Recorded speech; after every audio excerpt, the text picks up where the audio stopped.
Here we have an Olympiad question. Welcome everyone. We have a cubic root of the quantity 2 minus x plus square root of the quantity x minus 1 is equal to 1. They have combined cubic roots and square roots here, so that makes this problem a little complicated. So we are going to solve this Olympiad question. So I'm going to rewrite it here. So it is a cubic root of the quantity 2 minus x plus square root the quantity x minus 1 is 1. So let's name these two quantities. So the first part here, cubic root of the quantity 2 minus x, let's call it a y. Okay. And the quantity square root of x minus 1, we call it a z. So what transpires here straight, that will be y plus z is equal to 1 as a first relationship between these two quantities. Excellent. So that is equation number 1. For the equation number 2, we can say that if we elevate y to the cube, so y cubed will give us the quantity 2 minus x. Let's call it equation number 2. And for the equation number 3, of course, it's obvious that when we square at the z, we get the quantity x minus 1. So we have 3 equations with 3 unknowns. You solve it as you wish, but what I'm going to say here is the third one here. We can say x is equal to z squared plus 1. And on the first equation, we can say that y is equal to 1 minus z. Excellent. And all is left is to substitute x and y by their values in equation number 2. So we have y cubed, that means 1 minus z cubed is equal to 2 minus x, but this time we are going to plug in the value of x, which is equal to z squared plus 1. So we get 1 minus z cubed is equal to 2 minus quantity z squared plus 1, right? There you go. It's equal to 2 minus quantity z squared plus 1. So far so good. So let's try to find the value of z. So 1 minus z cubed is equal to 2 minus quantity z squared plus 1, and we can say it's a 2 minus z squared minus 1.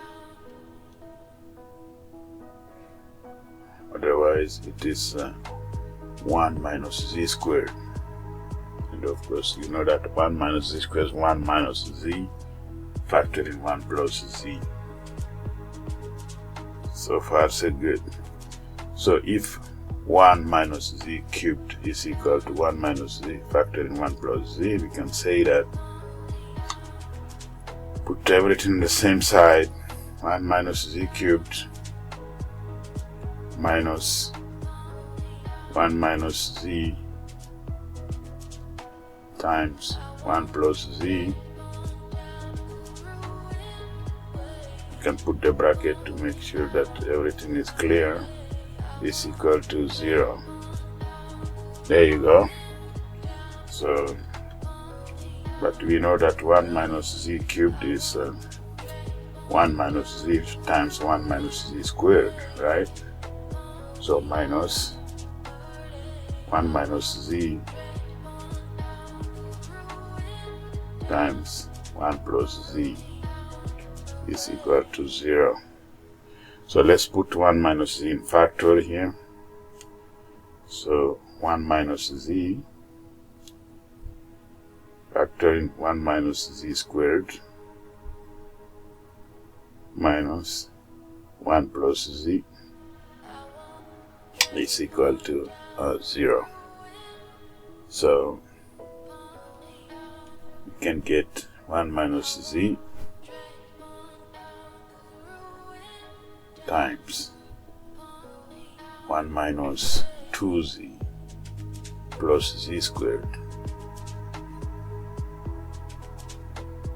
minus 1 minus z is equal to 0. Let's continue on the next screen here.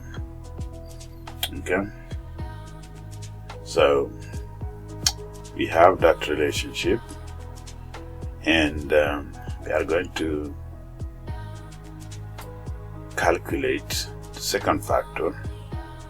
So you get 1 minus z times 1 and minus 1 go away, so z squared minus 2z minus z minus 3z is equal to 0. Then we can still factor the second part here. 1 minus z times z times z minus 3 is equal to 0. So we have 3 factors now. Any of the factors can be 0. So if 1 minus z is equal to 0, we get z is equal to 1. That's the first part. The second value of z, if we say z is equal to 0, then we have a solution there. The number 3, if we say z minus 3 is equal to 0, that means z is equal to 3. So, but the original variable was not a z, it was an x. And if you remember, x was equal to z squared plus 1, if I remember.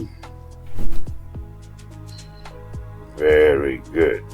So we are going to plug in the value of z in the 3 situations here, 3 cases.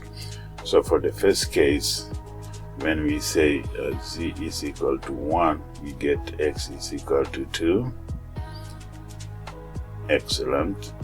And for the second part, when we say z is equal to 0, get x is equal to 1. And for the third case, when we say z is equal to 3,